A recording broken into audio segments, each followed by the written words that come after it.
Olá, querido leitor. Seja muito bem-vindo a esta jornada literária que nos levará através dos tempos, onde as lições do passado ecoam profundamente em nossos corações contemporâneos. Hoje compartilho com você uma história que transcende épocas, uma narrativa sobre coragem silenciosa, dignidade inabalável e a força transformadora do amor verdadeiro. Uma história que nos lembra que, mesmo nos momentos mais sombrios, a esperança pode florescer nos lugares mais inesperados. Imagine uma mulher que carrega em seus olhos toda a dor do mundo, mas também toda a sua beleza. Uma alma que encontrou na simplicidade a grandeza e, no silêncio, a mais poderosa das vozes. Esta é uma história sobre como o amor pode curar até mesmo as feridas mais profundas da alma humana, ambientada no México de 1878, quando a honra valia mais que o ouro e o coração era o único tesouro verdadeiro. Antes de começarmos esta jornada juntos, me conte, de onde você está nos acompanhando neste momento? Deixe nos comentários a sua cidade. Adoro saber que nossa história viajará por diferentes lugares e tocará corações em cantos distintos do nosso Brasil. E não se esqueça de se inscrever no canal e deixar seu like se esta narrativa tocar seu coração. Isso me ajuda muito a continuar trazendo estas histórias especiais para você. Bem-vindos, queridos ouvintes, a uma jornada através do tempo. Hoje vamos mergulhar nas páginas douradas de 1883, quando o aroma do café se misturava aos sonhos e lágrimas de uma época em transformação. Esta é a história de Catalina, uma jovem italiana que atravessou oceanos em busca de esperança. E Eduardo, um nobre brasileiro cujo coração guardava segredos mais profundos que as raízes dos cafezais. Uma narrativa sobre coragem, amor proibido e a força que nasce quando duas almas se reconhecem além das barreiras do preconceito. Uma história que nos ensina que o verdadeiro valor de uma pessoa não está em seu berço, mas na dignidade com que enfrenta as tempestades da vida. A chegada da imigrante. O sol de dezembro descia lentamente sobre os cafezais da fazenda Santa Esperança, pintando as folhas verdes com tons dourados que lembravam moedas antigas espalhadas pela terra vermelha. O calor úmido do final da tarde carregava o perfume intenso dos grãos maduros, misturado ao cheiro de terra molhada pela chuva matinal. Catalina segurava firmemente a pequena mala de couro gasto, seus únicos pertences no mundo, enquanto caminhava pela estrada de terra batida ao lado do feitor. Seus 18 anos pareciam pesar muito mais após a longa viagem do Porto de Santos, onde havia desembarcado 3 dias antes, trazendo consigo apenas a roupa do corpo, algumas lembranças da mãe e uma coragem que nem ela mesma sabia possuir. A casa grande se erguia majestosa no alto da colina, suas paredes brancas contrastando com as telhas vermelhas que brilhavam sob os últimos raios solares. Varandas amplas circundavam a construção, sustentadas por colunas elegantes que lembravam os palácios que conhecera em sua infância italiana, mas que agora pareciam pertencer a outro mundo, a uma vida que jamais poderia alcançar. "É aqui que vai trabalhar, moça", disse o feitor, ajustando o chapéu de palha sobre os olhos cansados. "Dona Benedita está esperando." Melhor não a fazer esperar. Catalina assentiu em silêncio, seus olhos escuros percorrendo cada detalhe daquele lugar que seria seu novo lar. Os jardins cuidadosamente planejados, as alamedas sombreadas pelas palmeiras imperiais, os escravos que se movimentavam discretamente pelos terreiros de café, tudo ali respirava uma ordem e uma beleza que contrastavam brutalmente com a pobreza que a havia forçado a cruzar o oceano. Dona Benedita a recebeu na porta dos fundos, uma mulher de 60 anos cujo rosto severo parecia esculpido em mármore. Seus cabelos grisalhos estavam presos em um coque apertado e o vestido negro de luto eterno lhe dava um ar solene que intimidava. "Então você é a italiana", disse, examinando Catalina da cabeça aos pés com olhos críticos. "Magra demais para o trabalho pesado, mas talvez sirva para costuras e bordados. Sabe ler?" "Sim, senhora. Minha mãe me ensinou as primeiras letras, e na igreja aprendi o resto." Um lampejo de surpresa cruzou o rosto da governanta. Era raro encontrar imigrantes, especialmente mulheres, que dominassem a leitura e a escrita. "Bom, vai cuidar das roupas finas da casa e fazer companhia quando necessário. Seu quarto fica ali." Apontou para uma pequena construção anexa à casa principal. "O trabalho começa ao amanhecer." Não tolero preguiça nem desobediência. Catalina seguiu até o pequeno cômodo que seria seu refúgio. Uma cama simples, um baú de madeira clara, uma pequena mesa com espelho e uma janela que dava para o pomar de laranjeiras. Era modesto, mas limpo e silencioso. Colocou a mala sobre a cama e se sentou, permitindo-se pela primeira vez em semanas um momento de quietude. Pela janela, observou um homem caminhando lentamente pelos jardins. Alto, elegante, com barba bem cuidada e roupas que denotavam refinamento. Suas mãos, porém, pareciam tremer ligeiramente, e seus ombros carregavam um peso que não era visível, mas que ela, órfã precoce, reconheceu imediatamente. Era o peso da perda, da solidão que nenhuma riqueza consegue aliviar. Aquele deveria ser o barão Eduardo, dono de tudo que seus olhos alcançavam. E enquanto o observava desaparecer entre as sombras das árvores, Catalina não poderia imaginar que aquele encontro silencioso, aquele reconhecimento mútuo de duas almas feridas, mudaria para sempre o destino de ambos. Mas quem era realmente aquele homem melancólico? E que segredos guardavam os muros da fazenda Santa Esperança? O senhor da fazenda. Os primeiros raios de sol encontraram Catalina já desperta, organizando a cesta de costura que Dona Benedita havia preparado na noite anterior. Rendas delicadas, fios de seda em tons pastel, botões de madrepérola, materiais mais finos do que qualquer coisa que já havia tocado em sua vida simples na Itália. Na cozinha da casa grande, o movimento matinal já estava em pleno vigor. Joaquina, uma escrava doméstica de pele clara e olhos vivaces, ajudava a preparar o café da manhã, enquanto conversava em voz baixa com as outras mulheres. Foi ela quem primeiro se dirigiu a Catalina com gentileza. "Primeira manhã aqui, não é, menina?" perguntou, servindo uma xícara de café forte e aromático. "Vai precisar de forças. Dona Benedita não facilita para ninguém." "Obrigada", murmurou Catalina, sentindo o calor da bebida aquecer não apenas seu corpo, mas também algo em seu peito que se contraía de gratidão por aquela pequena bondade. "O senhor barão já desceu para a biblioteca", continuou Joaquina, baixando ainda mais a voz. "Homem de hábitos ele é. Todo dia, antes mesmo do galo cantar, já está lá com seus livros e papéis. Desde que a senhora Isabel morreu, parece que não consegue mais dormir direito." Outras mulheres se aproximaram curiosas pela novidade da imigrante italiana. Entre sussurros e olhares furtivos, Catalina foi conhecendo a rotina da casa e, principalmente, os segredos de seu senhor. 3 anos já se passaram, contou Maria, escrava mais velha responsável pela limpeza, mas ele ainda usa luto no coração. Veste roupas coloridas porque a posição exige, mas os olhos continuam vestidos de preto. "Era uma boa senhora, Dona Isabel", acrescentou outra, "delicada como flor de laranjeira, mas o parto, Deus a tenha em descanso eterno." Catalina absorvia cada palavra, cada detalhe sobre aquele homem que havia visto na véspera, caminhando como um fantasma pelos jardins de sua própria casa.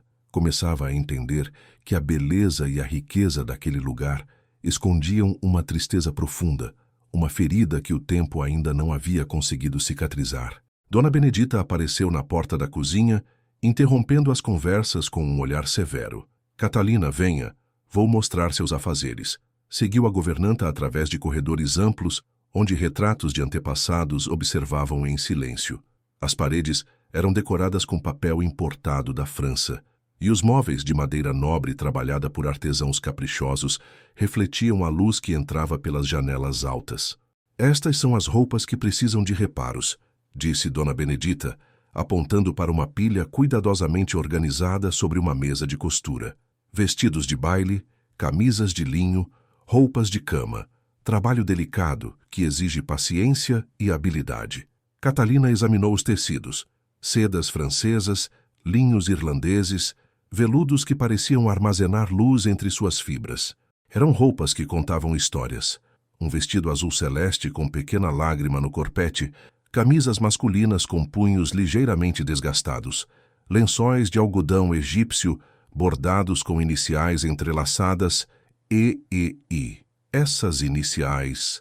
começou a perguntar, mas se interrompeu ao ver o rosto fechado de Dona Benedita, Eduardo e Isabel, o barão e sua falecida esposa. Algumas coisas ainda não foram guardadas definitivamente. A voz da governanta carregava uma dureza que não conseguia esconder completamente a emoção. Foque em seu trabalho, menina. Perguntas demais não convêm a quem está aqui para saldar dívidas. E ali, naquele momento, enquanto seus dedos tocavam pela primeira vez aqueles tecidos que guardavam memórias de uma vida interrompida, Catalina sentiu que estava sendo envolvida por algo muito maior do que um simples trabalho. Estava entrando na intimidade de uma tragédia, no coração silencioso de um homem que amara profundamente e perdera tudo. Mas seria ela capaz de compreender a profundidade daquela dor? E que papel o destino reservara para uma simples imigrante italiana na vida do melancólico Barão Eduardo? Encontro na biblioteca. A noite havia caído como um manto de veludo sobre a fazenda Santa Esperança, trazendo consigo o coro dos grilos e o perfume suave dos jasmins que floresciam junto às janelas da casa grande. Catalina terminara há pouco o concerto de um vestido de seda verde esmeralda, e a luz da lamparina a óleo dançava sobre suas mãos cansadas, mas satisfeitas com o trabalho bem executado. Dona Benedita havia se recolhido há horas, e a casa mergulhara naquele silêncio profundo que apenas as construções antigas conseguem ter, um silêncio que parecia guardar segredos entre suas paredes grossas e seus corredores sombrios.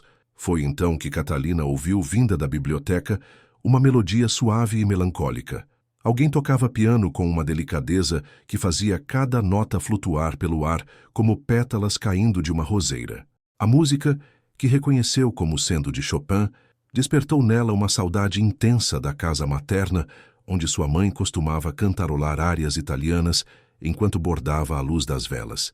Movida por uma curiosidade irresistível e pelo desejo de ouvir melhor aquela música que tocava sua alma, Catalina caminhou silenciosamente pelos corredores até parar diante da porta entreaberta da biblioteca. Através da fresta, vislumbrou estantes que se erguiam do chão ao teto, repletas de livros de lombadas douradas, e uma mesa de mogno, onde papéis se espalhavam sob a luz amarelada de um candelabro de prata. Ao piano, com as mãos se movendo como se fossem extensões de sua alma, estava o Barão Eduardo. Seus olhos permaneciam fechados, como se a música fosse um refúgio onde podia encontrar paz para suas tempestades interiores. O perfil aristocrático, iluminado pela luz tremulante das velas, revelava uma beleza masculina que não estava apenas nos traços regulares, mas na intensidade com que se entregava àquele momento de comunhão silenciosa com a arte. Catalina se preparava para se afastar discretamente quando um dos livros que carregava escorregou de suas mãos e caiu no chão com um ruído seco que ecoou pelo corredor. A música parou abruptamente. Quem está aí? A voz de Eduardo soou grave e ligeiramente alarmada. Não havia como fugir. Com o coração batendo descompassado, Catalina empurrou a porta e apareceu na soleira, segurando os livros contra o peito como se fossem um escudo protetor. Perdão, senhor barão. Eu não queria incomodar. Estava apenas...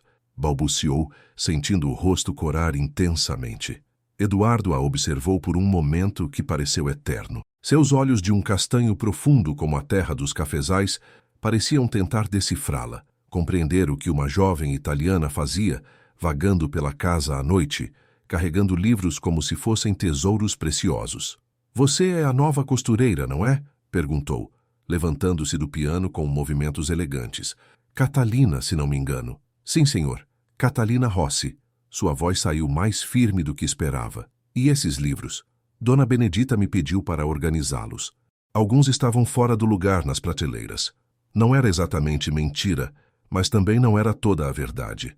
Eduardo se aproximou e Catalina pôde sentir o aroma sutil de seu perfume. Uma fragrância masculina que misturava notas de sândalo com algo que lembrava o cheiro das páginas antigas. Ele estendeu as mãos para os volumes que ela carregava. Pode me mostrar? Com dedos ligeiramente trêmulos, Catalina lhe entregou os livros. Eduardo examinou os títulos. Os Noivos, de Alessandro Manzoni, Divina Comédia, de Dante, e Leopardi, Poesias Escolhidas. Literatura italiana, murmurou, com um lampejo de surpresa nos olhos. Você lê estes autores? Minha mãe me ensinou italiano, e quando aprendi português descobri que os sentimentos são os mesmos em qualquer língua, senhor. Eduardo sorriu pela primeira vez desde que ela chegara à fazenda. Um sorriso discreto, mas que transformou completamente seu rosto, tornando-o mais jovem e menos carregado de melancolia. Uma observação sábia.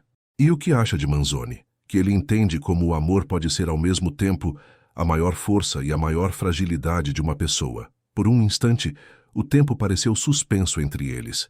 Eduardo a fitou com uma intensidade nova, como se estivesse vendo não apenas a imigrante pobre que trabalhava em sua casa, mas uma alma capaz de compreender as sutilezas da literatura e, quem sabe, as complexidades do coração humano. Talvez, disse ele, devolvendo-lhe os livros, possamos conversar sobre literatura algum dia. É raro encontrar alguém que aprecia tanto os clássicos. Seria uma honra, senhor barão. Catalina se afastou com o coração ainda descompassado, mas levando consigo muito mais do que havia chegado. Levava a promessa de uma conversa, o sorriso inesperado de um homem triste e a certeza de que algo havia mudado naquela noite silenciosa. Mas o que significaria aquele interesse súbito? E que consequências poderia ter uma simples conversa sobre livros entre uma imigrante e um barão? O acidente nos cafezais. O amanhecer do domingo trouxe um calor úmido que anunciava tempestade. Catalina acordou com o som distante dos sinos da capela da fazenda, chamando os fiéis para a missa matinal. Através da janela de seu pequeno quarto, podia ver os escravos se dirigindo em fila indiana para o terreiro, onde o padre Francisco celebraria o ofício religioso. Estava terminando de arrumar as roupas lavadas, quando ouviu o galope apressado de cavalos e, em seguida, gritos vindos da direção dos cafezais. Abandou imediatamente seu trabalho e correu para a varanda dos fundos, de onde podia avistar a agitação entre os trabalhadores. "Acidente com o patrão!" gritou um dos capatazes, vindo na direção da casa grande, com o rosto transtornado. O cavalo se assustou com a cobra e derrubou o barão.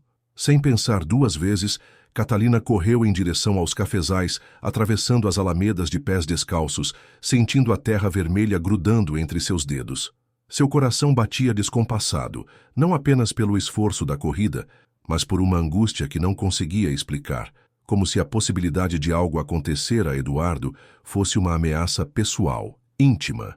Encontrou-o semiconsciente, apoiado contra o tronco de um cafeeiro centenário, com um corte na testa que sangrava abundantemente e uma expressão de dor que tentava disfarçar diante dos trabalhadores que se aglomeravam ao seu redor.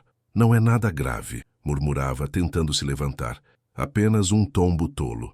"Patrão, melhor o senhor ficar quietinho até o doutor chegar", disse Joaquina, que havia chegado logo após Catalina. "O doutor Antônio está na cidade. Só volta ao final da tarde", informou o capataz. Foi então que Catalina se aproximou, ajoelhando-se ao lado de Eduardo com uma naturalidade que surpreendeu a todos, inclusive ela mesma. "Senhor barão, posso examinar o ferimento?" Eduardo a fitou com olhos ainda turvos pela pancada, mas havia neles uma confiança inexplicável. "Você entende de ferimentos? Minha mãe era conhecida na nossa aldeia por seus conhecimentos de ervas e curas. Aprendi alguns segredos com ela." Com gestos delicados, mas decididos, Catalina examinou o corte na testa de Eduardo, limpando cuidadosamente o sangue com a barra de sua própria saia. Seus dedos tocaram a pele masculina com uma intimidade que deveria ser inadequada, mas que naquele momento parecia tão natural quanto respirar. "Não vai precisar de pontos, mas é importante limpar bem para não infeccionar", disse, tirando do bolso um pequeno frasco com óleo essencial de alecrim que sempre carregava consigo.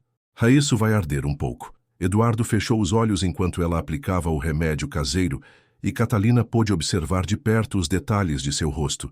As linhas finas ao redor dos olhos, que delatavam noites mal dormidas, a barba espessa, que não conseguia esconder completamente a cicatriz pequena no queixo.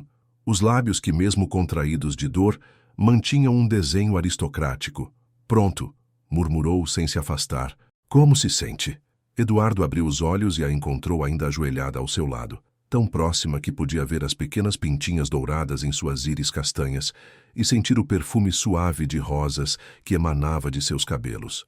Melhor, muito melhor.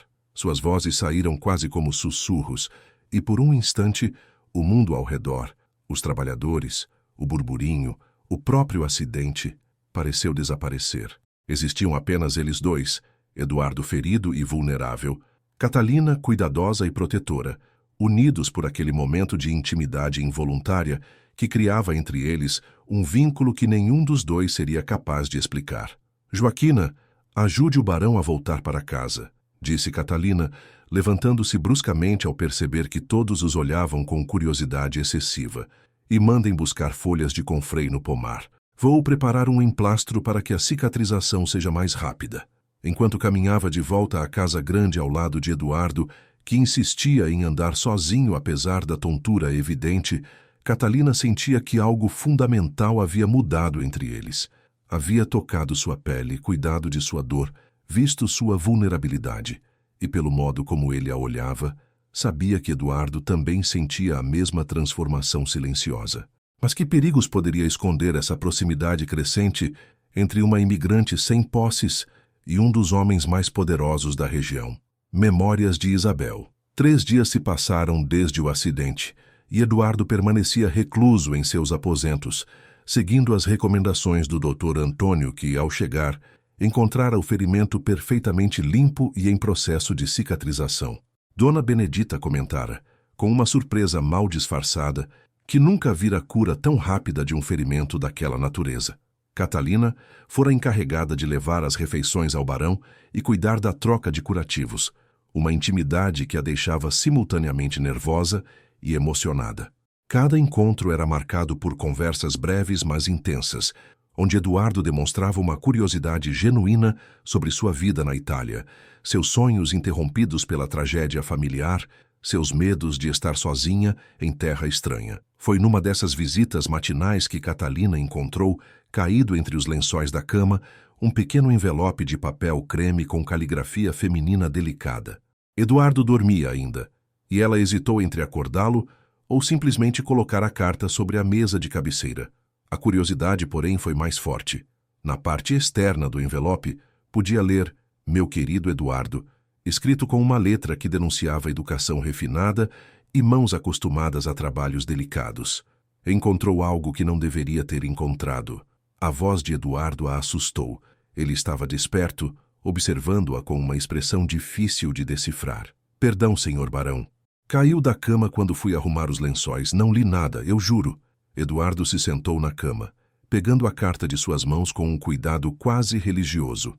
"É de Isabel, minha esposa." Ficou em silêncio por um longo momento, como se lutasse contra alguma decisão difícil. Às vezes encontro suas cartas em lugares inesperados. Como se ela quisesse me dizer algo.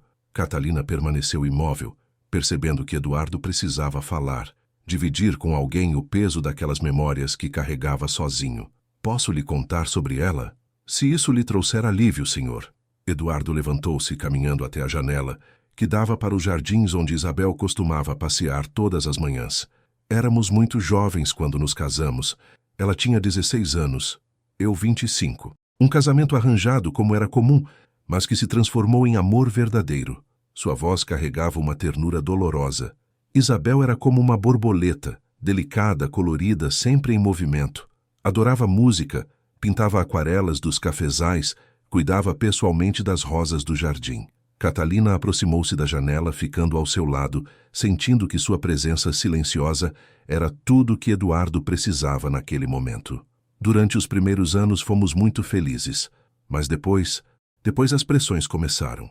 A família dela, a minha, todos esperando um herdeiro. Isabel engravidava e perdia as crianças. 3 vezes isso aconteceu.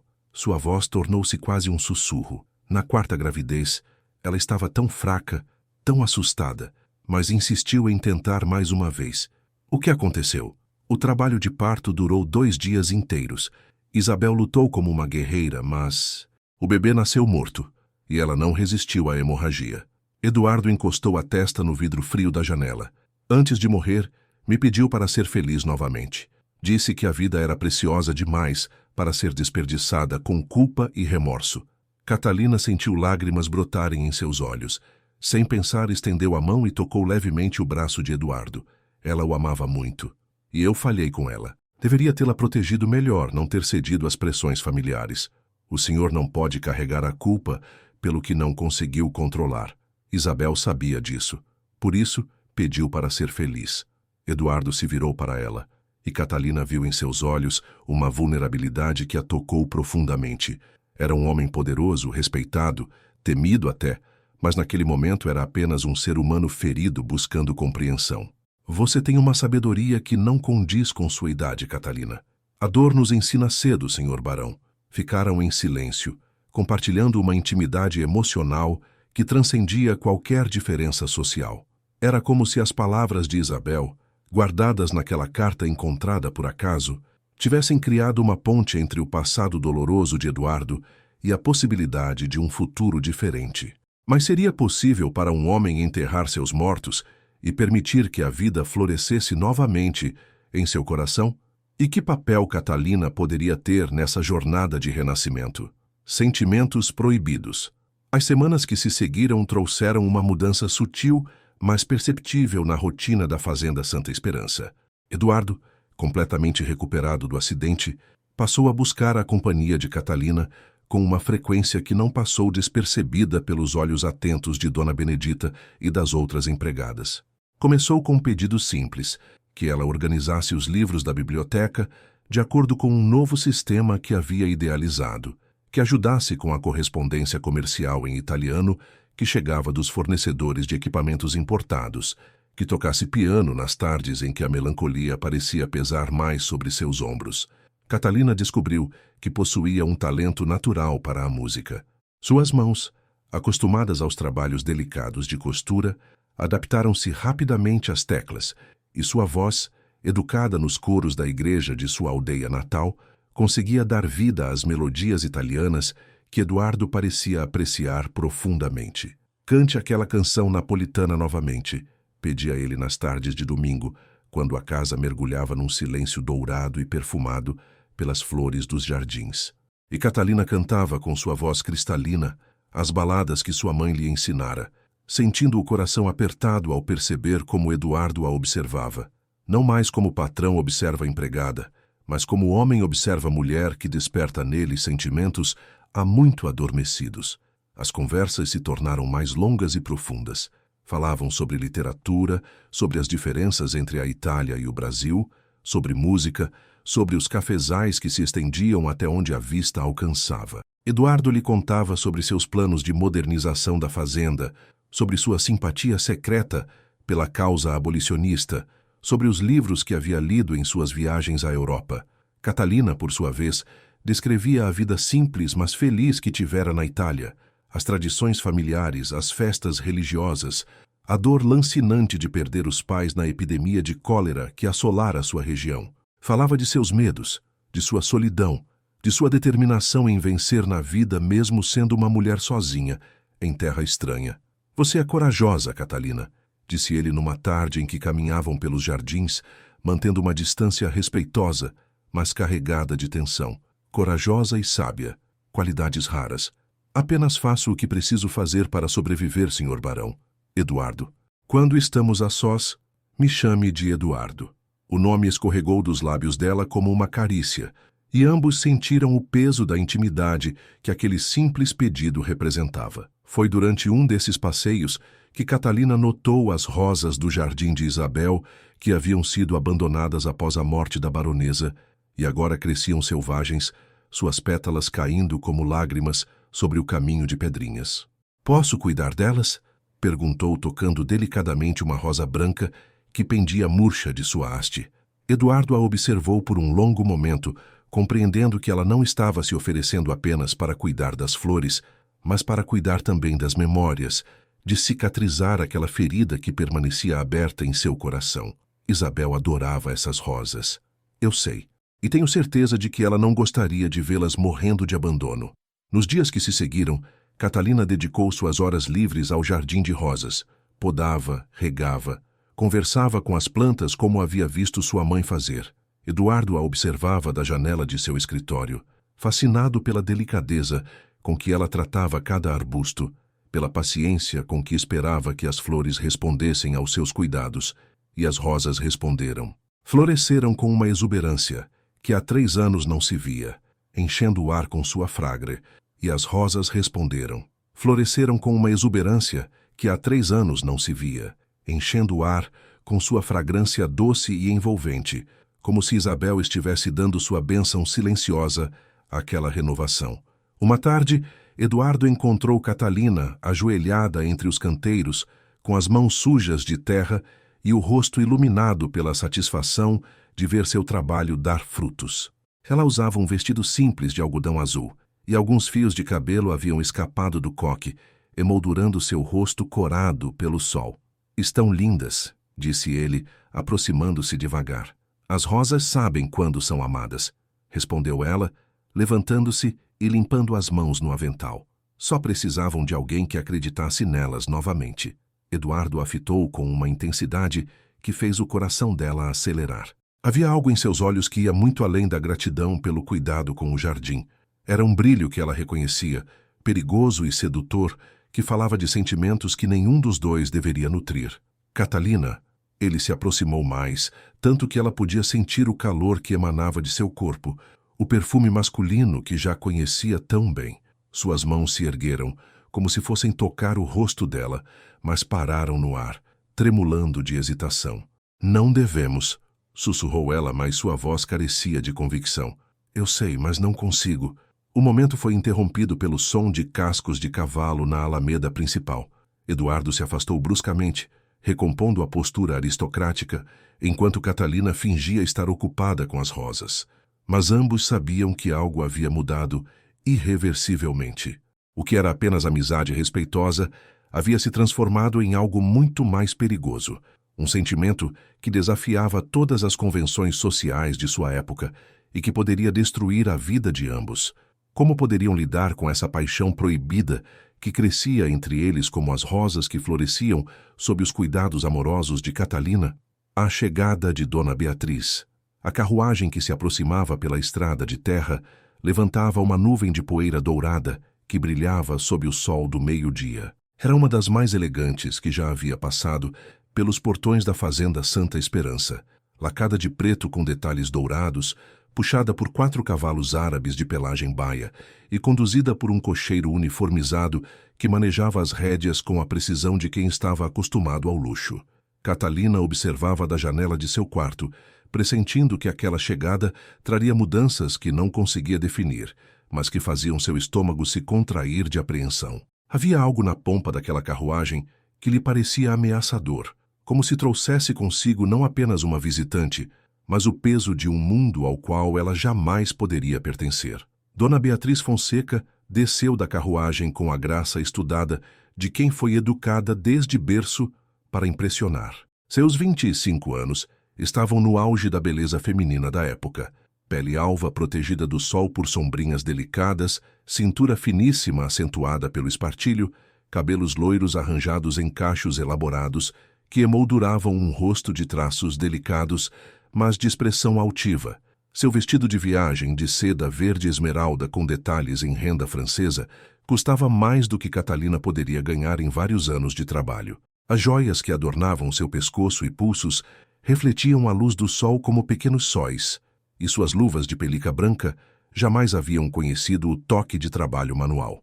Eduardo a recebeu na varanda principal com a cortesia que sua posição exigia, mas Catalina, observando da discreta janela dos fundos, notou que não havia calor em seus gestos, apenas a polidez fria de quem cumpre uma obrigação social. "Querido Eduardo", disse Beatriz, estendendo a mão enluvada para que ele a beijasse. "Que saudade senti destes ares campestres. A cidade estava insuportavelmente agitada. Seja bem-vinda, Beatriz. Espero que sua estadia seja agradável." Dona Benedita se aproximou para receber as instruções sobre a acomodação da ilustre visitante, e foi então que Beatriz notou a presença de Catalina, que havia descido para ajudar com as bagagens. "E quem é essa criatura?" perguntou, examinando a jovem italiana da cabeça aos pés, com olhos críticos e calculistas. "Catalina Rossi, nossa nova costureira e dama de companhia", explicou Eduardo, com uma naturalidade que não conseguia esconder completamente certa tensão.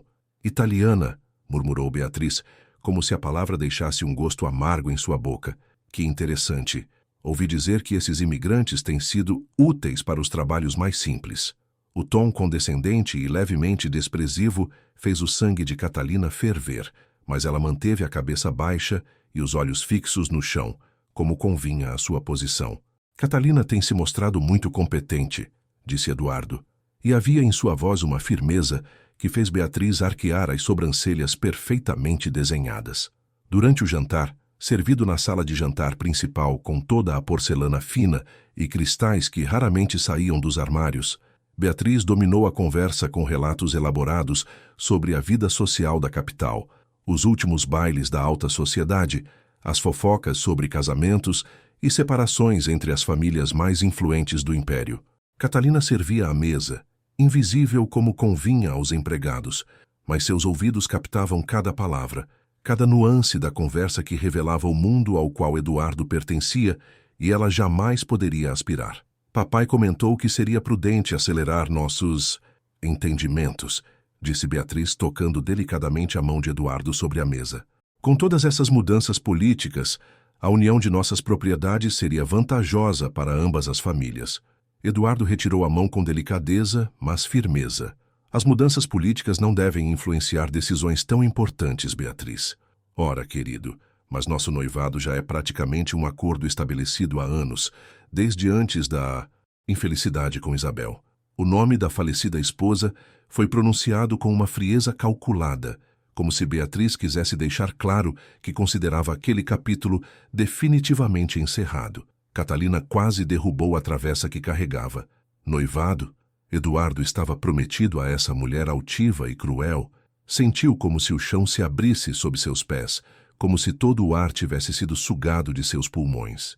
Durante os dias que se seguiram, Beatriz estabeleceu sua presença na casa como uma rainha conquistando território inimigo. Reorganizou os arranjos florais segundo seu gosto pessoal, criticou sutilmente a decoração que considerava provinciana demais e fez questão de demonstrar sua autoridade sobre os empregados com ordens constantes e caprichosas.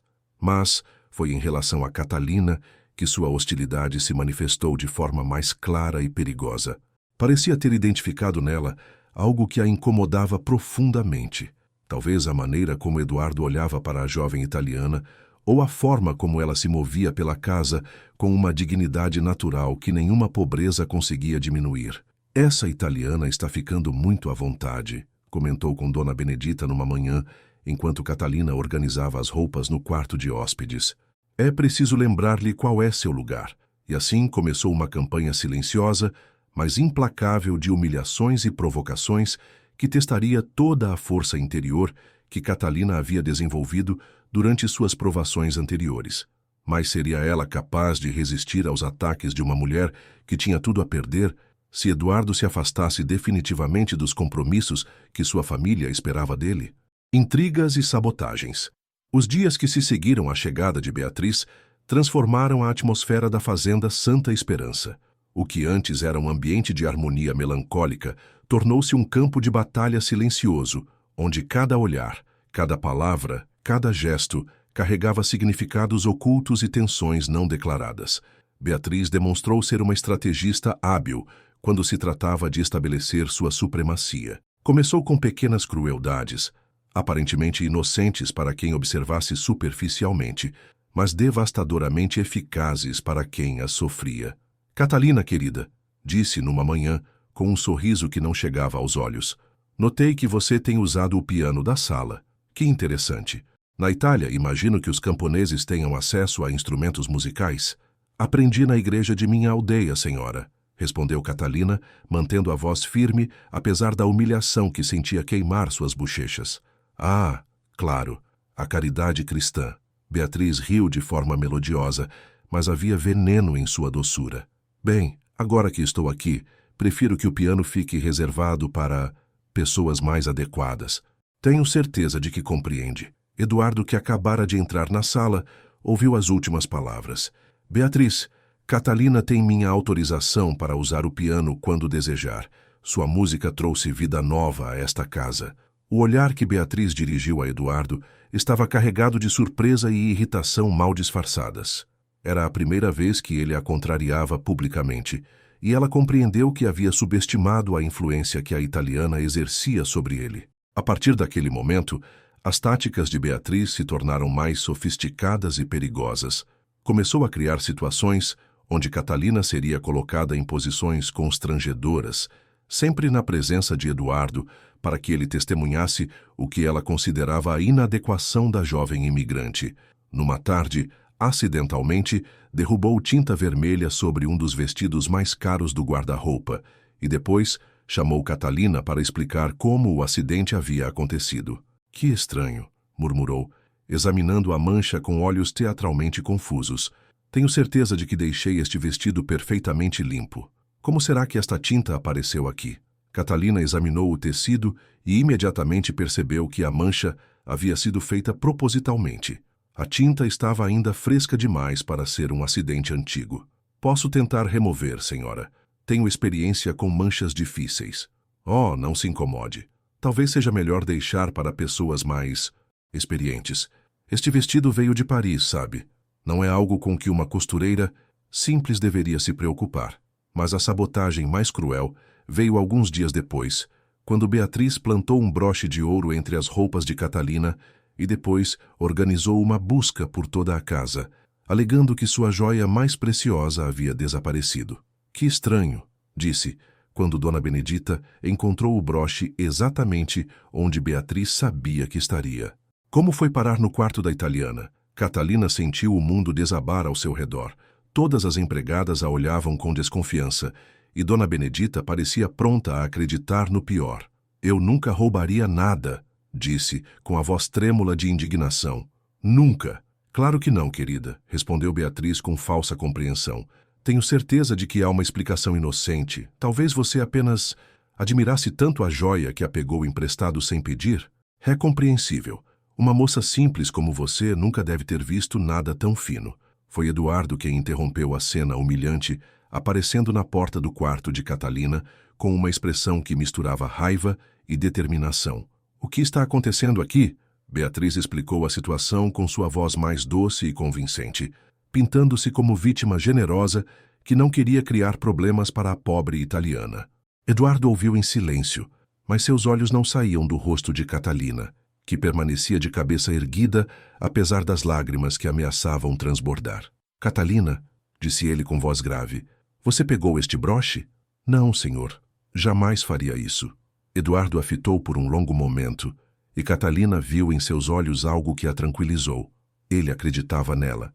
Então o assunto está encerrado, declarou com autoridade. Beatriz, tenho certeza de que houve algum mal-entendido. Talvez o broche tenha caído de suas roupas, quando Catalina as estava organizando. O olhar que Beatriz dirigiu a Eduardo estava carregado de fúria contida. Ela havia perdido aquela batalha, mas Catalina sabia que a guerra estava longe do fim. À noite, quando a casa estava silenciosa, Eduardo procurou Catalina no Jardim das Rosas, onde ela havia ido buscar consolo entre as flores que cuidava com tanto carinho. Eu sei que você não fez nada, disse ele, aproximando-se devagar. Obrigada por acreditar em mim. Sempre acreditarei. Havia uma promessa naquelas palavras que ia muito além do incidente do broche. Era a promessa de um homem que escolhia confiar em seu coração, apesar de todas as convenções sociais que o pressionavam em direção contrária. Mas seria essa confiança suficiente para proteger Catalina dos ataques cada vez mais virulentos de uma mulher que tinha tudo a perder? O sarau da elite cafeeira, a grande sala de estar da fazenda Santa Esperança, nunca havia recebido tantos convidados ilustres. Beatriz organizara o que chamou de um pequeno sarau entre amigos, mas que na realidade era uma demonstração de força social, uma forma de marcar território e lembrar a Eduardo qual era seu lugar na hierarquia da elite cafeeira. Lanternas japonesas pendiam do teto alto, criando uma atmosfera dourada e romântica. As mesas estavam cobertas com toalhas de linho francês e decoradas com arranjos das rosas que Catalina cultivava, embora ninguém soubesse que eram suas mãos que cuidavam daquelas flores com tanto carinho. Os convidados chegaram em carruagens elegantes, trazendo consigo o perfume caro, as risadas cristalinas e aquela confiança natural de quem nunca duvidou de seu lugar no mundo. Havia barões e baronesas, coronéis do café, fazendeiros prósperos, suas esposas cobertas de joias e seus filhos educados na Europa. Catalina foi designada para ajudar no serviço, movendo-se silenciosamente entre os convidados, com bandejas de cristal cheias de quitutes refinados e taças de champanhe francês. Era invisível, como convinha aos empregados em ocasiões assim, mas seus ouvidos captavam cada palavra, cada comentário, cada nuance das conversas que revelavam os preconceitos e certezas daquele mundo fechado. Eduardo está diferente, comentava Dona Eugênia, esposa do barão de Campinas, leque em riste e olhos curiosos, mas alegre. Finalmente superou o luto por Isabel, parece.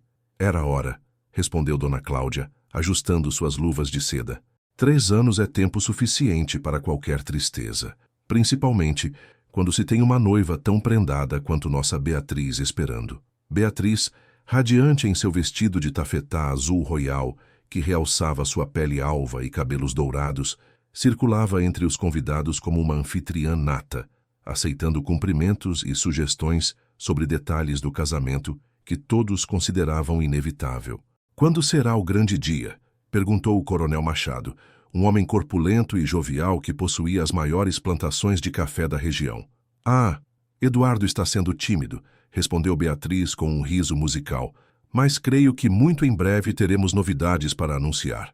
Eduardo, elegante em seu fraque negro, circulava entre os convidados cumprindo com suas obrigações sociais, mas Catalina notava que havia tensão em seus ombros e que seu sorriso não chegava aos olhos. Várias vezes ela o flagrou observando-a enquanto servia, e havia algo em seu olhar que a fazia sentir como se fossem os únicos no salão, apesar da multidão ao redor. Foi durante o momento musical, quando Beatriz se dirigiu ao piano para uma apresentação que havia ensaiado cuidadosamente, que a situação se tornou perigosa para Catalina. «Que bela música!» comentou Dona Eugênia quando Beatriz terminou sua interpretação de uma peça de Chopin. «Onde aprendeu esta técnica tão refinada?» «No Conservatório de Paris, quando papai me levou para completar minha educação», respondeu Beatriz com modéstia calculada. «Acredito que a música seja fundamental na formação de uma dama». «Concordo plenamente», disse o coronel Machado. «Não é como essas pessoas simples que às vezes se atrevem a tocar sem ter educação apropriada». «Falando nisso», disse Beatriz, com um sorriso que não chegava aos olhos, «nossa costureira italiana também toca piano. Que interessante, não acham? Como será que os camponeses europeus conseguem acesso a instrumentos musicais?» Todas as cabeças se viraram para Catalina, que sentia o rosto queimar de humilhação. Estava sendo exposta, transformada em objeto de curiosidade e escárnio diante da elite local. «Italiana?» perguntou Dona Cláudia, examinando Catalina com interesse renovado. «Uma das imigrantes que chegaram recentemente?» «Sim», confirmou Beatriz. «Eduardo teve a caridade de dar-lhe trabalho. Ela chegou sem nada, pobrezinha». «Que bondade», murmurou Dona Eugênia, mas havia desdém em sua voz. «Embora eu sempre me pergunte se é prudente manter essas pessoas tão próximas à família. Conhecemos tão pouco sobre seus antecedentes». «É verdade», concordou o coronel Machado. «Ouvi histórias terríveis sobre imigrantes que se aproveitam da generosidade dos patrões, roubos, comportamentos inadequados». Catalina sentia como se cada palavra fosse uma bofetada. Estava sendo julgada, humilhada e praticamente acusada diante de pessoas que nem sequer se davam ao trabalho de conhecê-la. «Por favor», disse Beatriz com falsa solicitude, «não quero que a pobre criatura se sinta constrangida. Tenho certeza de que ela é honesta, dentro de suas limitações». Foi então que Eduardo se levantou de sua poltrona, caminhando até o centro do salão com passos decididos. Todos se calaram, percebendo que algo importante estava para acontecer. «Damas e cavalheiros», disse com voz clara e firme, «permitam-me corrigir algumas impressões equivocadas sobre nossa convidada Catalina Rossi. Convidada. Ele a havia chamado de convidada, não de empregada. Catalina não é apenas uma costureira talentosa, é uma jovem educada, que fala 3 idiomas, que possui conhecimentos de literatura que envergonhariam muitos de nós, que tem mãos capazes de curar e um coração generoso o suficiente para cuidar das rosas de minha falecida esposa quando todos nós as havíamos abandonado». O silêncio no salão era absoluto. Beatriz estava pálida como cera, e os convidados se entreolhavam com expressões de choque e desconforto. «Quanto a seus antecedentes», continuou Eduardo, «posso dizer que são irrepreensíveis. Filha de camponeses honestos, educada na fé cristã, que perdeu os pais numa epidemia e enfrentou sozinha os perigos de uma viagem através do oceano em busca de uma vida digna. Isso não é motivo de vergonha, é motivo de admiração. Eduardo fez uma pausa, seus olhos percorrendo cada rosto no salão antes de pousar finalmente em Catalina, que estava imóvel, com lágrimas de gratidão brilhando em seus olhos. Se há alguém aqui cuja moral pode ser questionada, certamente não é a senhorita Rossi. O impacto daquelas palavras foi devastador. Eduardo havia não apenas defendido Catalina publicamente, mas havia implicitamente criticado seus próprios convidados. Havia quebrado todas as regras de etiqueta social em favor de uma imigrante italiana sem posses. Era uma declaração de guerra contra as convenções de sua classe, e todos no salão compreenderam que algo fundamental havia mudado na vida do barão Eduardo de Almeida Santos. Mas que consequências essa ruptura pública traria para todos os envolvidos? E seria possível voltar atrás depois de uma declaração tão explícita? Declaração pública. O silêncio que se seguiu às palavras de Eduardo era tão denso que parecia possível tocá-lo. Os convidados permaneciam imóveis, como se estivessem diante de um espetáculo fascinante e perturbador ao mesmo tempo. Um homem de sua posição social jamais deveria expor seus sentimentos pessoais de forma tão crua e desafiadora. Beatriz foi a primeira a recuperar a compostura, embora suas mãos tremessem ligeiramente enquanto ajeitava as pregas de seu vestido. "Eduardo, querido", disse com um riso forçado, "você sempre foi tão generoso com os menos afortunados. É uma de suas qualidades mais admiráveis."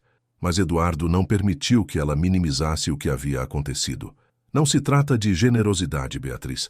Trata-se de justiça e de reconhecer valor onde ele existe, independentemente de nascimento ou posição social." O coronel Machado pigarreou desconfortavelmente. "Bem, Eduardo, todos admiramos sua liberalidade, mas talvez seja prudente lembrar que certas distinções sociais existem por boas razões." "Que razões?" A voz de Eduardo havia adquirido um tom perigoso. O acaso do nascimento? A sorte de ter antepassados que conseguiram acumular riqueza? Isso torna alguém moralmente superior? Dona Eugênia se levantou bruscamente, claramente ofendida. "Eduardo, creio que você está se deixando levar por sentimentos inadequados. Uma jovem bonita pode confundir a cabeça de qualquer homem, mas..." "Cuidado", interrompeu Eduardo, e havia aço em sua voz. "Muito cuidado com o que vai dizer sobre a senhorita Rossi." Catalina observava a cena com o coração partido. Sabia que Eduardo estava destruindo relacionamentos importantes em sua defesa, queimando pontes que sua posição social exigia que mantivesse. E tudo por ela, uma imigrante pobre que nada podia lhe oferecer em troca. "Eduardo", disse com voz baixa, aproximando-se dele. "Não precisa..." "Preciso sim." Ele se virou para ela, e todos puderam ver a intensidade de seus sentimentos estampada claramente em seu rosto. "Preciso, porque não posso mais fingir que você é apenas uma empregada em minha casa. Não posso mais fingir que sua presença não transformou completamente minha vida." Um murmúrio chocado percorreu o salão. Aquilo já não era mais uma defesa da dignidade de uma imigrante, era uma declaração de amor pública e escandalosa. Beatriz empalideceu completamente, compreendendo que havia perdido não apenas uma batalha, mas toda a guerra. "Eduardo", murmurou, "você não pode estar falando sério. Nosso noivado, nossas famílias, tudo foi arranjado." "Não há noivado, Beatriz. Nunca houve. Houve apenas expectativas de terceiros que eu nunca confirmei formalmente." O barão de Campinas se levantou, visivelmente indignado. "Eduardo, você está cometendo um erro que pode custar muito caro. Sua posição social, seus negócios, tudo isso depende de certas alianças." "Então que se destrua tudo", disse Eduardo com uma calma surpreendente. "Prefiro ser um homem pobre e íntegro do que um aristocrata que trai seu próprio coração." A festa se desfez rapidamente após isso. Os convidados se retiraram em grupos pequenos, sussurrando entre si, claramente escandalizados com o que haviam presenciado. Beatriz saiu sem se despedir, seguida por suas aias, o rosto contorcido de humilhação e fúria. Quando finalmente ficaram sozinhos, Eduardo e Catalina se entreolharam no salão vazio, entre as lanternas que ainda brilhavam e os arranjos de rosas que testemunharam silenciosamente aquela noite que mudaria suas vidas para sempre. "Por que fez isso?" Perguntou Catalina com lágrimas correndo livremente por seu rosto. Você perdeu tudo, por minha causa. Eduardo se aproximou dela, tomando suas mãos entre as suas com infinita delicadeza. Não perdi nada, Catalina. Encontrei tudo. Encontrei razão para viver novamente. Encontrei amor quando pensava que meu coração havia morrido com Isabel. Encontrei você. Mas o preço da falsidade sempre é maior do que o da verdade. E a verdade é que te amo. Amo sua coragem, sua dignidade, sua gentileza, sua força. Amo como você trouxe luz de volta à minha vida. Catalina fechou os olhos, sentindo o mundo girar ao seu redor. Era o que havia sonhado e temido ao mesmo tempo. Ser amada por ele, mas sabendo que esse amor poderia destruí-los a ambos.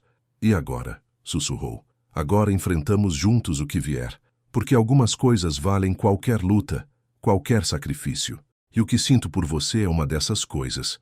Do lado de fora, a noite estava silenciosa, mas ambos sabiam que a tempestade estava apenas começando. Como enfrentariam as consequências daquela declaração pública que desafiava todas as convenções de sua época?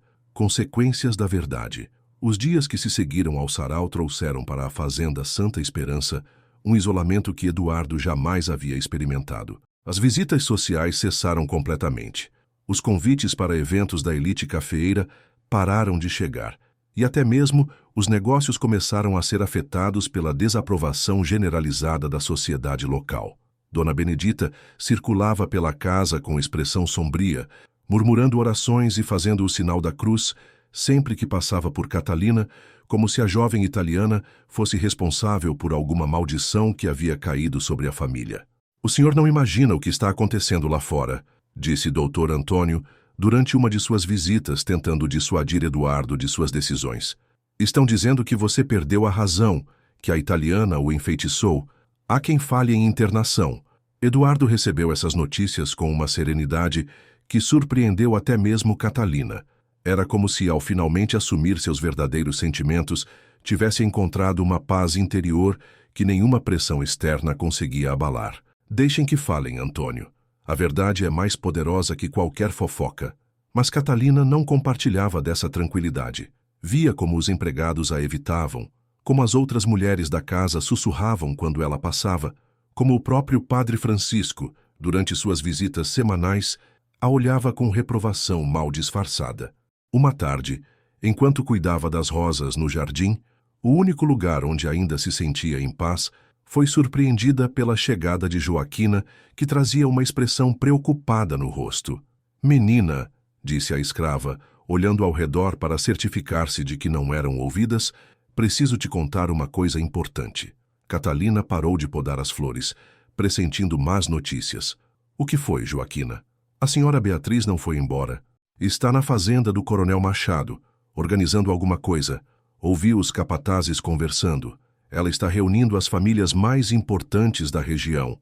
Para quê? Para forçar o patrão a se casar com ela. Dizem que vão ameaçar cortar todos os negócios com ele, isolar completamente a fazenda. E tem mais. Joaquina hesitou, como se não quisesse pronunciar as próximas palavras. Fale, por favor. Estão espalhando histórias sobre você, dizendo que é uma mulher de vida fácil, que seduziu o patrão com artes que aprendeu na Itália. Estão questionando sua virtude. Catalina sentiu como se tivesse levado um soco no estômago. Sabia que os preconceitos contra os imigrantes eram fortes, mas não imaginara que chegariam a esse pé. Catalina sentiu como se tivesse levado um soco no estômago. Sabia que os preconceitos contra os imigrantes eram fortes, mas não imaginara que chegariam a esse ponto de crueldade. Joaquina, disse com voz trêmula, talvez seja melhor eu partir. Não posso permitir que Eduardo seja destruído por minha causa.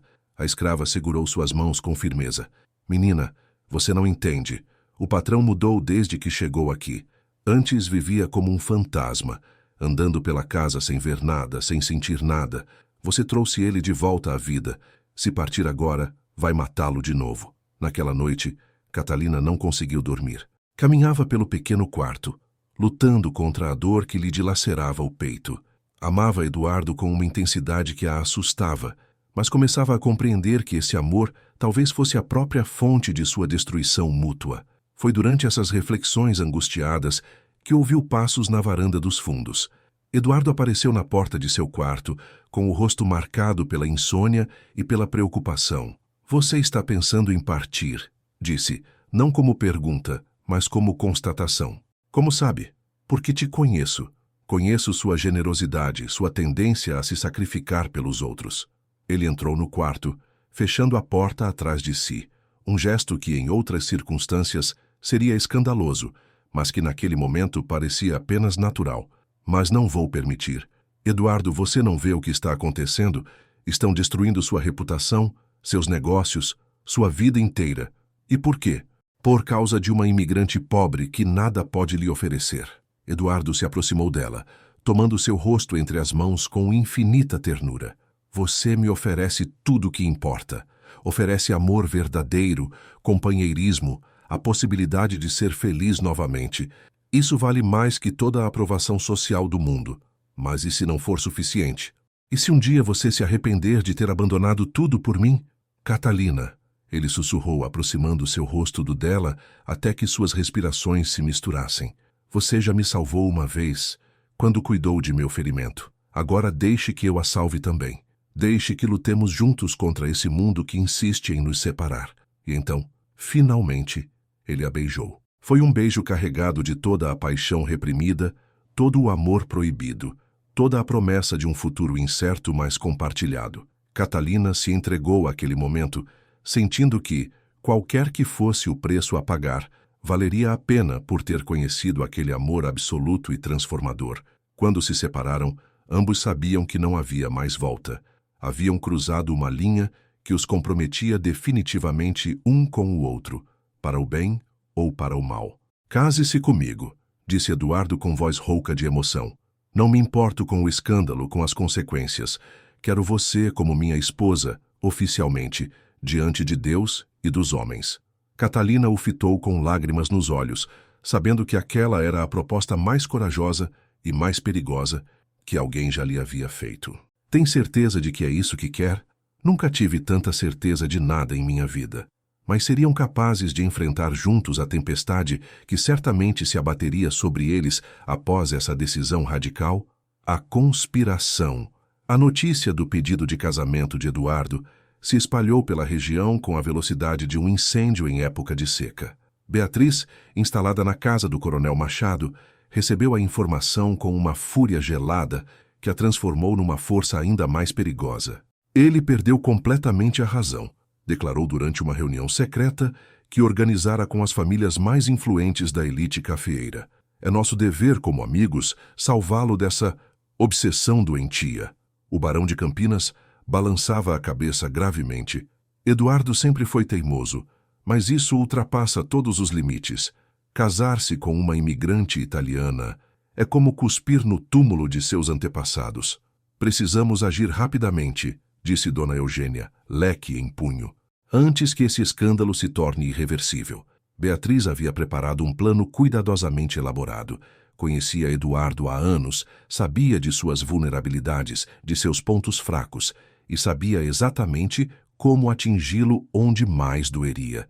Coronel Machado, disse, dirigindo-se ao anfitrião, você tem influência com os bancos da capital, não é verdade? Considerável influência, sim.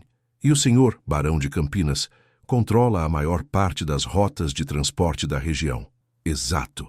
Beatriz sorriu, mas havia algo de predatório naquela expressão. Então temos os instrumentos necessários para fazer Eduardo recuperar a sensatez. Se não conseguirmos salvá-lo de sua obsessão através da razão, teremos que usar métodos mais persuasivos. O plano era simples e cruel: isolar completamente a fazenda Santa Esperança. Os bancos cortariam o crédito, os transportadores se recusariam a levar o café para os portos, os fornecedores deixariam de vender equipamentos e sementes. Eduardo seria forçado a escolher entre seu amor e a sobrevivência econômica de sua propriedade. E se ele ainda assim se recusar a ceder? Perguntou Dona Cláudia. Então, disse Beatriz com frieza calculada, teremos que questionar sua capacidade mental. Um homem que abandona família, tradição e responsabilidades por uma aventura com uma imigrante não pode estar em pleno domínio de suas faculdades. A ameaça era clara. Se Eduardo não cedesse, buscariam meios legais para considerá-lo mentalmente incapaz, retirando-lhe o controle sobre suas propriedades e forçando-o a um casamento que restaurasse sua sanidade. Enquanto isso, na fazenda Santa Esperança, Eduardo e Catalina viviam uma felicidade frágil e preciosa. Haviam anunciado o noivado aos empregados, causando reações variadas.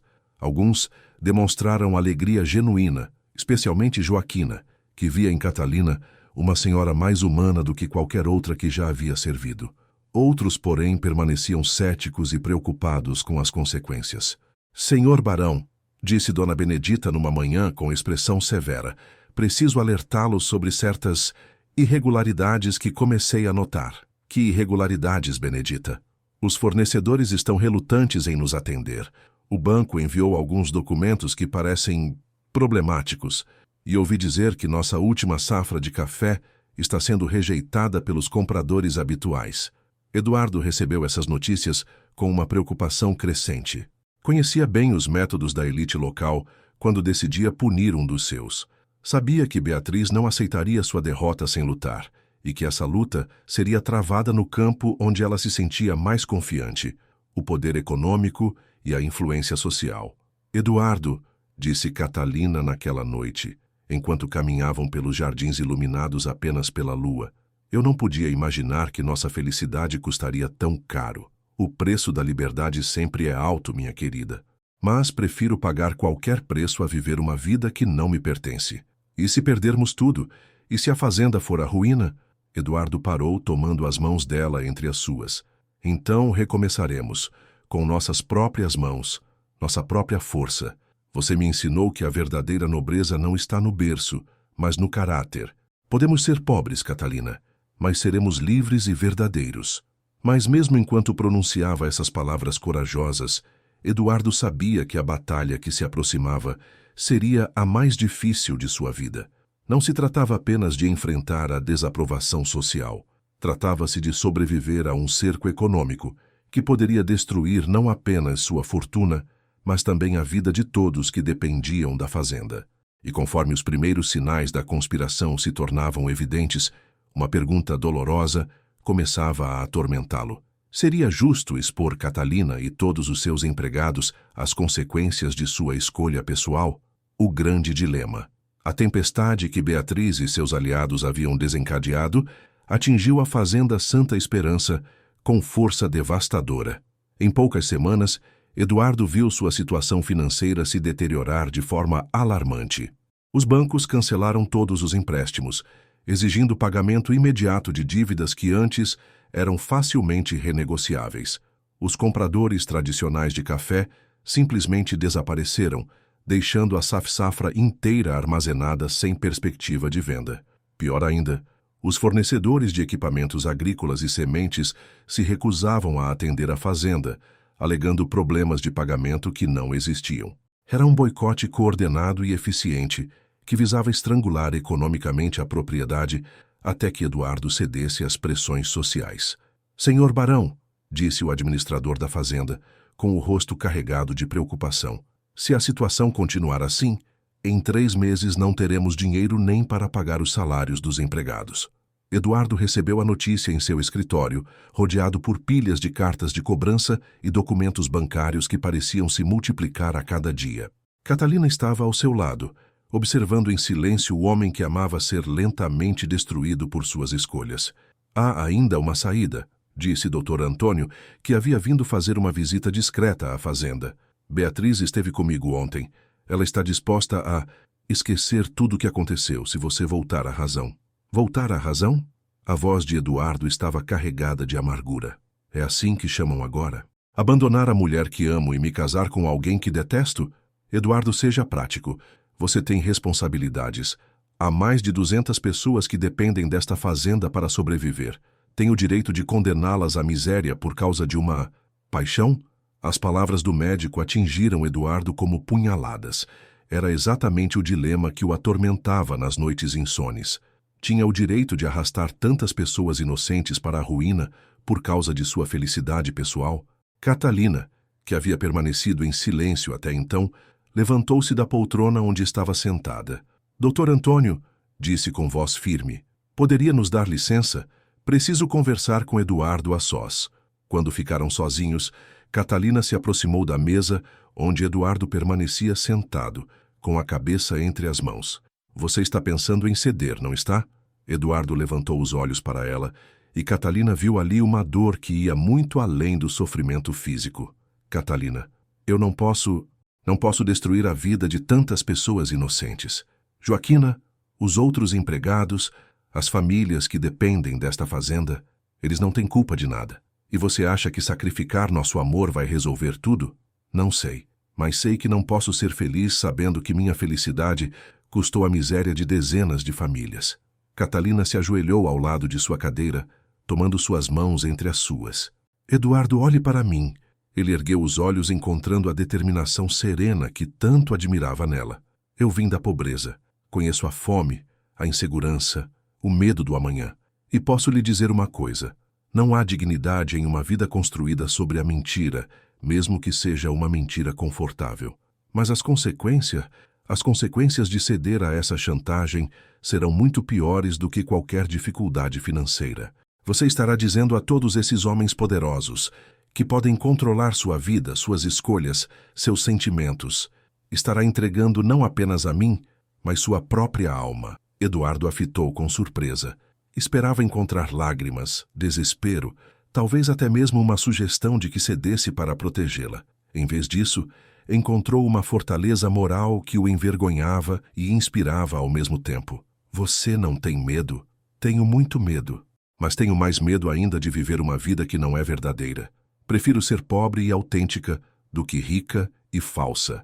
Naquele momento, Eduardo compreendeu por que se havia apaixonado por aquela mulher extraordinária. Catalina não apenas era bela e inteligente, era corajosa de uma forma que ele ainda estava aprendendo a ser. E se perdermos tudo mesmo?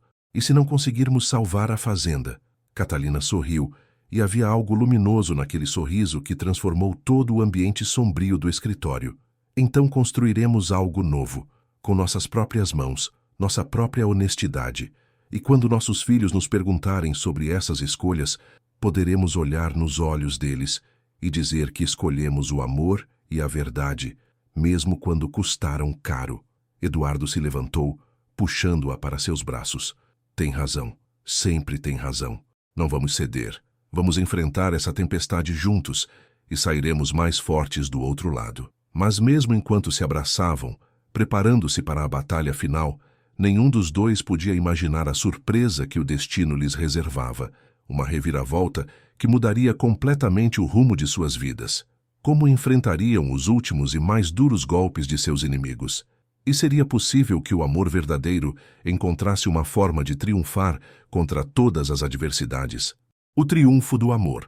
A manhã do dia em que tudo mudou, amanheceu com uma chuva fina e persistente, que transformava a terra vermelha dos cafezais em pequenos riachos dourados. Eduardo estava em seu escritório, preparando os últimos documentos que poderiam salvar pelo menos parte da propriedade, quando ouviu o som de cavalos se aproximando pela alameda principal.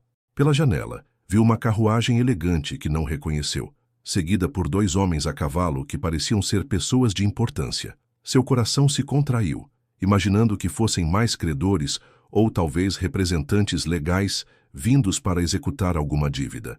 Catalina, que bordava na sala de estar, também ouviu o movimento e se dirigiu à varanda para receber os visitantes.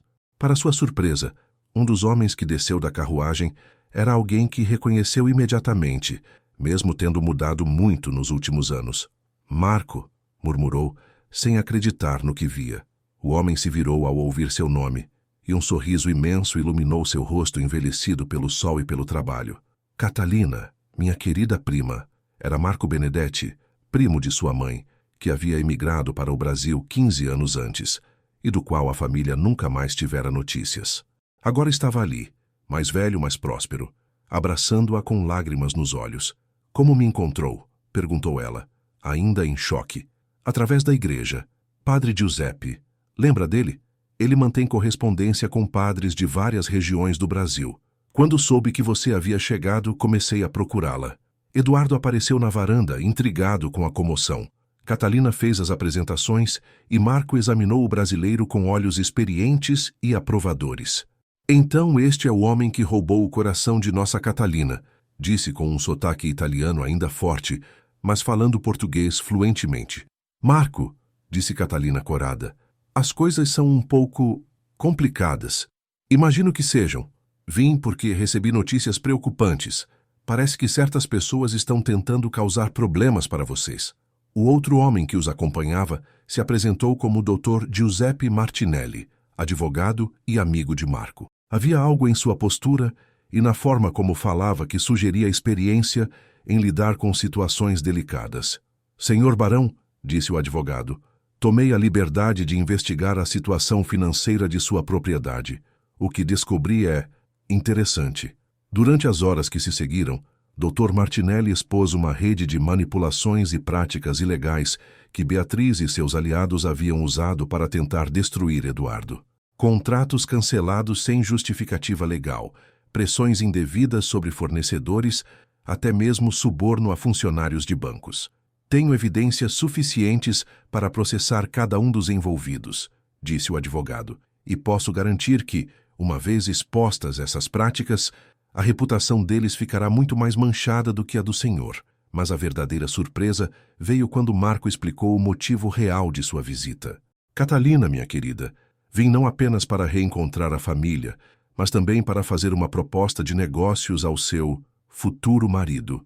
Marco havia prosperado no Brasil, tornando-se proprietário de uma das maiores empresas de importação e exportação entre Brasil e Itália. Sua proposta era revolucionária. Ao invés de vender café apenas para os compradores tradicionais brasileiros, Eduardo poderia exportar diretamente para a Itália, eliminando intermediários e obtendo preços muito melhores. Os italianos estão descobrindo o café brasileiro, explicou Marco com entusiasmo. Há um mercado imenso lá, especialmente para café de qualidade como o que produzem aqui. Em questão de dias, a situação se inverteu completamente. Os contratos europeus que Marco conseguiu eram tão vantajosos que tornaram a fazenda não apenas independente dos compradores locais, mas também muito mais próspera do que jamais havia sido. Quando Beatriz e seus aliados tentaram manter o boicote, descobriram que estavam lutando contra inimigos muito mais poderosos do que imaginavam. Doutor Martinelli não apenas processou cada um por práticas comerciais fraudulentas, mas também conseguiu que fossem investigados por várias outras irregularidades em seus próprios negócios. O escândalo que tentaram criar contra Eduardo se voltou contra eles com força multiplicada. A cerimônia de casamento foi celebrada na capela da fazenda num domingo ensolarado de março.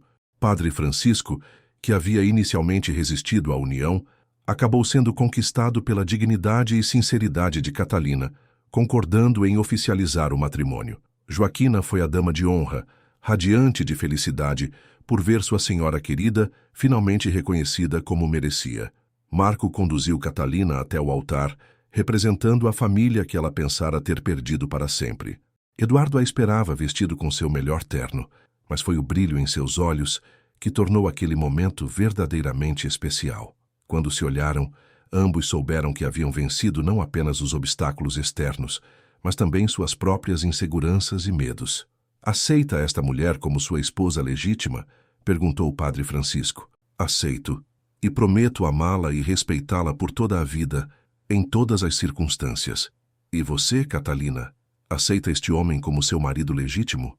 Aceito, e prometo caminhar ao seu lado nos momentos de alegria e de dificuldade, até que a morte nos separe. Quando se beijaram, selando sua união diante de Deus e dos homens, as rosas do jardim que Catalina havia cuidado com tanto carinho pareciam florescer com renovado vigor, como se Isabel estivesse dando sua bênção a aquele novo amor que trazia vida de volta àquela casa. Nos anos que se seguiram, a Fazenda Santa Esperança se tornou uma das mais prósperas da região, famosa não apenas pela qualidade de seu café, mas também pela forma revolucionária como tratava seus empregados. Eduardo e Catalina estabeleceram uma escola para os filhos dos trabalhadores, um hospital para cuidar dos doentes, e foram pioneiros na região ao libertar todos os escravos da propriedade, oferecendo-lhes trabalho remunerado e dignidade. Joaquina se tornou a primeira professora da escola, orgulhosa de ensinar outras crianças a ler e escrever. Dona Benedita, inicialmente resistente às mudanças, acabou se tornando a mais feroz defensora da nova senhora da casa, impressionada com sua sabedoria e bondade. Beatriz, por sua vez, acabou se casando com um comerciante bem mais velho e menos próspero, numa união que nunca conheceu a felicidade que havia tentado impedir que outros encontrassem. 5 anos depois do casamento, enquanto observava seus 2 filhos pequenos brincarem no Jardim das Rosas, sob o cuidado amoroso de Joaquina, Catalina refletia sobre a jornada extraordinária que a havia levado desde uma aldeia pobre na Itália até se tornar senhora de uma das propriedades mais respeitadas do Vale do Paraíba.